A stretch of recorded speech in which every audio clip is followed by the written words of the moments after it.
try natin na pag-lansya ng mangga. Dahil tapos na rin ako mag-release ko. So, ito naman ang gagawin ko. Maglalaba, pag-lansya. Nakatapos sa gawin ko ba?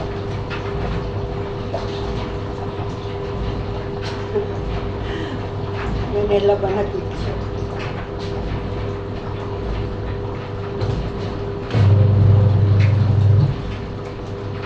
Kumusta ang Saturday natin, guys? Ay. Diba?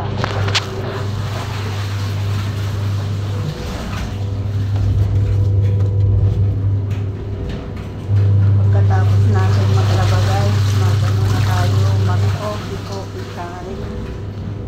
Dahil kaninang umaga, 6 o'clock, natapos na ako ang kape. So, pangalawang kape mamaya.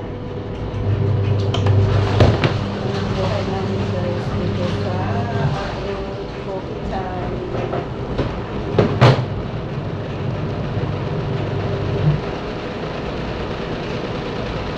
Ito yung mga kapatid natin na natulong sa iyo, guys. Diba nakakapagod pagkay? Wala na akong ginawa kahapon kundi magluto ng magluto. Wala akong rest. Naman ko na yung magagandang pagkakala. Wala ako na. Halos na, guys. Habang nabubuhay.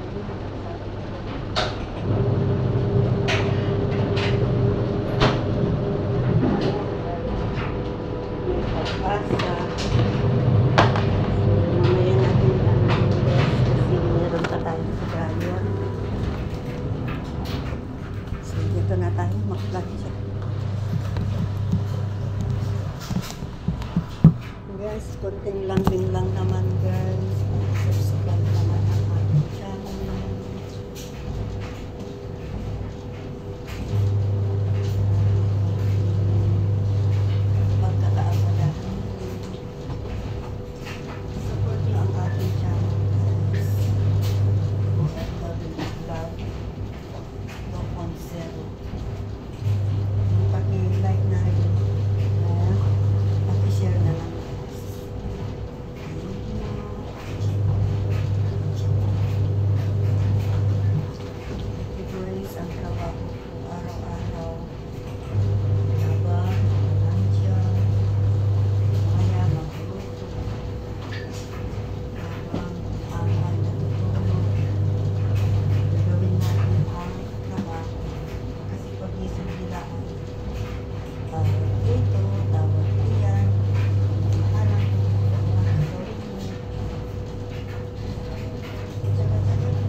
Pero, ang pinakamasaya sa aming mga guys, so, araw ng Sabado.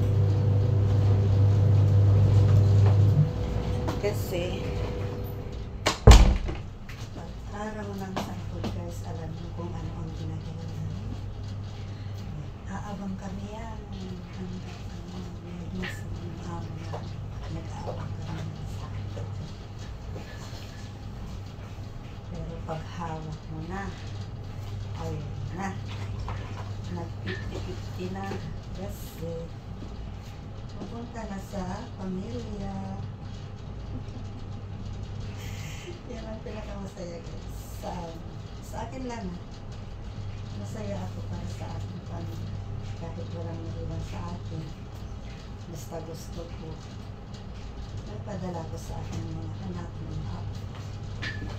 Dahil guys, sa Pilipinas ay mahirap. Lalo na ngayon na sunod-sunod ang trahedya. Mga ulan, bagyo, lindol. Mahirap guys, walang trabaho ang mga tao. Mas problem mo man magtrabaho, wala. Kaya habang tayo ay makibuhay, tiyaga lang. Dahil para sa ating pamilya. Para sa atin guys, ay kahit wala akong ipon, basta matulungan ko ang aking mga anak, mga apo na nag-aaral. Kung ako masusunod kasi ayokong maranasan yung mga katulong naranasan. Yung mga anak ko noon sila yung mga maliliit pa at nag-aaral. Kasi mahirap ang buhay ko mga guys. Kasi single mom ako.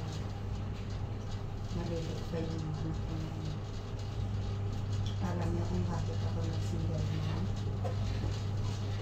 Nagloko yung asawa ko noon. Kasi sundalo siya. So mula noon guys, nagloko at nalaman. Hindi ko na siya binalikan. Hanggat sila yung namamatay na silang yun. Kaya sabi ko sa aking sarili, hindi kami para sa isa't isa. Yung till death do us part. Sila pa rin ang nag-till death do us part guys. Kaya ganyan lang ang buhay, diba? Yung inaasahan mo na hanggang pagtanda mo kayong dalawa, pero hindi ka lang. Pero okay na yun, matagal na. At natanggap ko naman noon kasi na sa akin lahat ng mga anak ko. Yun lang ang hiling ko noon guys. Yes, totoo pala yung sabi nila na kahit wala kang asawa, basta't may anak ka. Kasi ang anak mo habang buhay kasama. Diba guys? Sorry. Nag-i-edit naman ako guys. Kasi pang-alis lang sa stress guys. Minsan din, hindi mo man maiwasan na mag-isip talaga yung karanasan. Kaya nga, may kasabihan na ang kwento na kasi lahat ng naranasan mo ay maaalala mo kapag ikaw ay mag-is. Diba?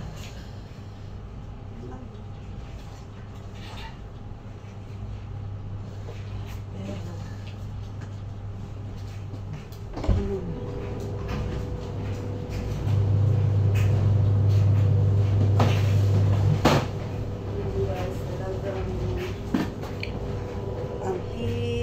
hirap ko noon ako ay naghiwalay ng aking asawa. Ganun siya. Kasi marinig pa ang mga anak ko noon. Isang babae lang ang nagsira sa aking pamilya ng Diyos. Sa akin kasi, ang prinsipi ko noon, ang patatawarin ko siya. Hindi ko rin ako tayo. Kasi iniwanan kami naman kasi sundan na siya. Ano ko yun, mas pinili ko yun. Isang beses ka lang umiyak, isang beses kang nasaktan, isang beses kang may problema sa kanya. Yung guys, mga sa isip ko naman kasi yun ko yung kalit na pagkakatawarin mo, tapos kayo rin ka rin. Pangako ng pangako, pero pangako ka rin naman. So, mas pinili ko yung nag-isa lang single. Sa awanas, nakalaki pa ang mga anak ko, kasama ko ang mga pamilya ko, magulang ko. Sa ngayon, malalaki na sila. At may pamilya na rin sila. Sa awa ng Diyos, yung nangyari sa akin noon, hindi naman ng marami.